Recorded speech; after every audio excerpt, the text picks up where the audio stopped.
दिल्ली में नई सरकार बनने का रास्ता आज शाम साफ हो जाएगा जब बीजेपी के विधायक अपने नए नेता का चुनाव करेंगे। दिल्ली में नया मुख्यमंत्री कौन होगा, इसे लेकर अटकलें लगातार चल रही हैं, लेकिन आज बीजेपी ने अपने दो पर्यवेक्षकों का ऐलान कर दिया है, रविशंकर प्रसाद और ओपी धनखड़, जिनकी मौजूदगी में बीजेपी के विधायक दल अपने नए नेता का चुनाव करेंगे। आज शाम 7 बजे बीजेपी विधायक दल की बैठक होगी और इस बैठक से नए मुख्यमंत्री का नाम बाहर निकलेगा।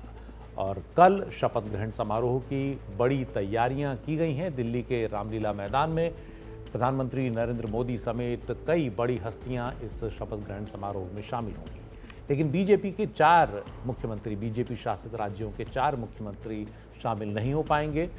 उत्तर प्रदेश के मुख्यमंत्री योगी आदित्यनाथ बजट में व्यस्त हैं और सेशन चल रहा है वहाँ पर, इसलिए नहीं आ पाएंगे। गुजरात और उत्तराखंड के मुख्यमंत्री भी नहीं आ पाएंगे अपनी अपनी व्यस्तताओं के कारण। और अरुणाचल प्रदेश के मुख्यमंत्री भी कल स्टेट डे, राज्य दिवस होने के कारण दिल्ली नहीं आ पाएंगे। और कौन मुख्यमंत्री हो सकता है, क्या तैयारियां चल रही हैं, हमारे सहयोगी रवीश रंजन हमारे साथ हैं। रवीश, अब आज तो एक तरह से नाम आ ही जाएगा सामने, फिर भी सबसे ज़्यादा अटकलें किस किस के नाम को लेकर चल रही हैं, क्योंकि यही सबसे बड़ा दिल्ली में इस वक्त टाइम पास है बीजेपी के, खास तौर पर जो नेता और कार्यकर्ता उनके बीच। बिल्कुल सुशील जी, क्योंकि अभी मैं पंत मार्ग पर मौजूद हूं, जो बीजेपी का स्टेट ऑफिस है, और यहां पर पूरी चहल पहल। अगर मैं आपको दिखाऊं कि बाहर पंत मार्ग के बाहर की तस्वीर, तो तमाम सारे जो कार्यकर्ता हैं वो यहां पर इकट्ठा हो गए हैं और सभी के मन में एक ही सवाल है कि आखिर 7 बजे दिल्ली के मुख्यमंत्री का चेहरा कौन होगा, क्या नाम होगा। अब बस 7 बजने में चंद घंटों का फासला है, तो उसके बाद पता चलेगा। लेकिन जो रेस है, उस रेस में अजय महावर, रेखा गुप्ता, आशीष सूद, प्रवेश वर्मा, विजेंद्र गुप्ता, सतीश उपाध्याय, ये सारे लोग उस रेस में कहीं ना कहीं शामिल हैं। बस खबरें जो है वो कहीं से जो डॉट कनेक्ट करते हैं लोग, तो उसमें आकलन पत्रकार लगाते हैं कि अगर पूर्वांचली चेहरा होगा तो कौन होगा। पूर्वांचली चेहरों में अजय महावर का कहीं ना कहीं कनेक्शन है। इसके अलावा जो है अभय वर्मा हैं। अगर आप पंजाबी चेहरे की बात करें तो आशीष सूद हैं। अगर आप बनिया चेहरे की बात करें यहाँ पर तो विजेंद्र गुप्ता हैं, रेखा गुप्ता हैं। तो ये सारी चीज़ें जो है वो आपस में कहीं ना कहीं लोग कनेक्ट कर रहे हैं, लेकिन 7 बजे ये पता चल पाएगा कि आखिर दिल्ली का मुख्यमंत्री कौन होगा। इसी 14 पंत मार्ग के जो दफ्तर है प्रदेश का, यहीं पर 6 बजे से जो है वो विधायक दल की बैठक शुरू होगी। जैसा कि आप बता रहे थे कि 2 पर्यवेक्षक नियुक्त किए गए हैं। ओपी धनखड़ एक हरियाणा के बहुत ही पुराने नेता हैं, काफ़ी बड़े जाट नेता हरियाणा के हैं, पूर्व प्रदेश अध्यक्ष रहे हुए हैं हरियाणा के। तो ओपी धनखड़ को जो है वो यहाँ के लिए एक पर्यवेक्षक बनाया गया है। इसके बाद रविशंकर प्रसाद है, जिनका ताल्लुक बिहार से है, पूर्व केंद्रीय मंत्री रहे हुए हैं। तो जिस तरीके की बात प्रधानमंत्री ने अपने पहले संबोधन में कही थी जब बीजेपी जीती थी कि मैं पूर्वांचल का सांसद हूं, तो कहीं ना कहीं वो एक संदेश भी देने की कोशिश है कि रविशंकर प्रसाद का बिहार से नाता है। यहाँ तमाम सारे बिहार और उत्तर प्रदेश के लोग यहाँ पर बसे हुए हैं और इस बार बहुत बड़ी जीत मिली है। 14 पूर्वांचली सीटों में से 17 सीटों पर भारतीय जनता पार्टी को जीत मिली है। यही वजह है कि पूर्वांचलियों को लगता है कि दिल्ली की सरकार में उनकी एक मजबूत भागीदारी होगी। और अभी जब 7 बजेगा तब ये पता चलेगा। इसके अलावा जो है वो मुख्यमंत्री समेत 7 लोग जो है वो शपथ ग्रहण समारोह में हिस्सा लेंगे, उनको मंत्री बनाया जाएगा। रामलीला मैदान में तैयारियां पूरी हो चुकी हैं। 30,000 से ज़्यादा लोग जो है वहाँ आएंगे।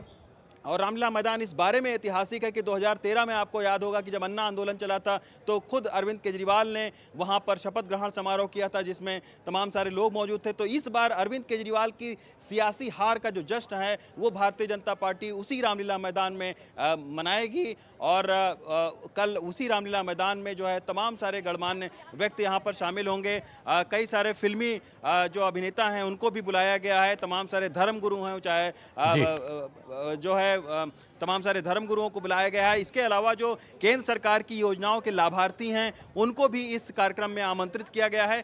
कई सारे ऐसे भाजपा के कार्यकर्ता हैं जिनको बाकायदा पंफलेट दिया गया है कि वो भारतीय जनता पार्टी के कार्यकर्ताओं को पंफलेट देकर वहां पर आमंत्रित करें उनके लिए। और इसमें यह भी पता चला है कि जो पूर्व मुख्यमंत्री हैं अरविंद केजरीवाल और आतिशी, उनको भी भारतीय जनता पार्टी ने उनको जो है औपचारिक एक निमंत्रण भेजा है।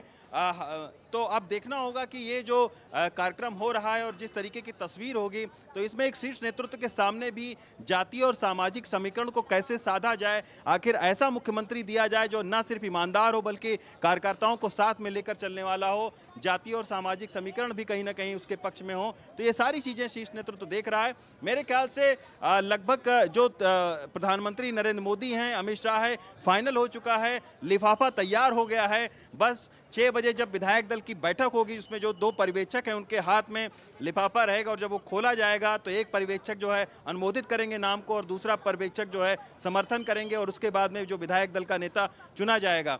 तो फिर जो है वो 7 बजे तक का इंतजार करना होगा। लेकिन फिलहाल नाम जो है वो कई सारे हैं, लिए जा रहे हैं मीडिया की तरफ से, और जो भी यहाँ कार्यकर्ता आ रहा है वो सबके मन में एक ही सवाल है। सारे लोग हमसे पूछते हैं कि भाई साहब कौन बन रहा है मुख्यमंत्री। तो उत्सुकता बहुत ज़्यादा है, लेकिन बीजेपी कोई भी फैसला लेती है तो सस्पेंस और सीक्रेसी ये लास्ट मोमेंट तक बना कर रखते हैं। तो यही वजह है कि 6 बजे विधायक दल की बैठक होनी है, लेकिन अभी भी सस्पेंस बना हुआ है सीएम के चेहरे को लेकर।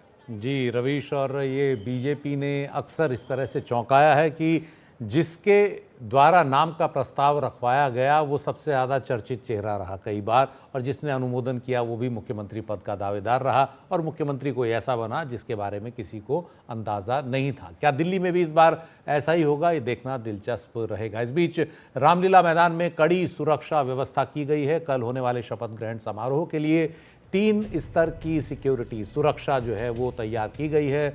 मैदान के अंदर की सुरक्षा एसपीजी के हाथ होगी, क्योंकि खुद प्रधानमंत्री नरेंद्र मोदी मौजूद होंगे शपथ ग्रहण समारोह में।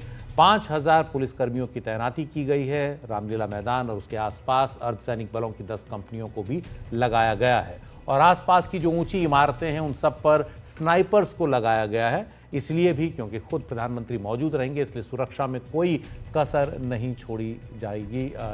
रामलीला मैदान के आसपास जो डॉग स्क्वाड है वो भी तलाशी के लिए इस्तेमाल हो रहा है। संवेदनशील जो पॉइंट्स हैं उन पर क्विक रिस्पांस टीम रहेंगी। सभी एंट्री गेट पर मेटल डिटेक्टर होंगे। आने वाले हर व्यक्ति की वाहन की गहन तलाशी होगी।